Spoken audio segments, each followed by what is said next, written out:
Hello বন্ধুরা, পুতুল কিচেনে আপনাদের সবাইকে স্বাগত।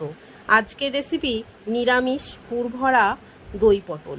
আমি এখানে পটলগুলো ভালো করে ধুয়ে ছাড়িয়ে নিয়ে পটলের মাঝখানটা এইভাবে কেটে পটলের শাঁসটা বার করে নিয়েছি।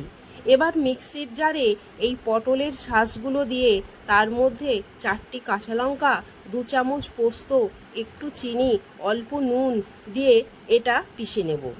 আর পটলের মধ্যে নুন হলুদ মাখিয়ে নেব। গ্যাসের মধ্যে কড়াই বসিয়ে সর্ষের তেল দিয়ে পটলগুলো দিয়ে ভালো করে ভেজে তুলে নেব। এখানে গ্যাসটা মিডিয়ামে রাখবো।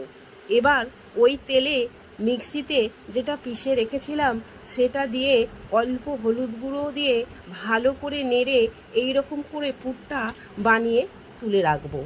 একটা বাটিতে 2 থেকে 3 চামচের মতন দই, হলুদ গুঁড়ো, জিরে গুঁড়ো, লঙ্কা গুঁড়ো, নুন দিয়ে ভালো করে ফাটিয়ে নেব।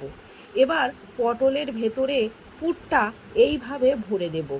আবার গ্যাসের ওপর কড়াই বসিয়ে সর্ষের তেল দিয়ে কালো জিরে দিয়ে বাটিতে যে দইয়ের মিশ্রণটা বানিয়েছিলাম সেটা দিয়ে ভালো করে কষাতে থাকবো। অল্প চিনি দেব। কষানো হয়ে গেছে, একটু জল দিয়ে দেব।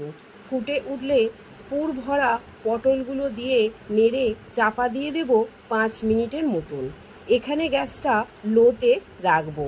5 মিনিট পর চাপা খুলে নেড়ে নামিয়ে নেব।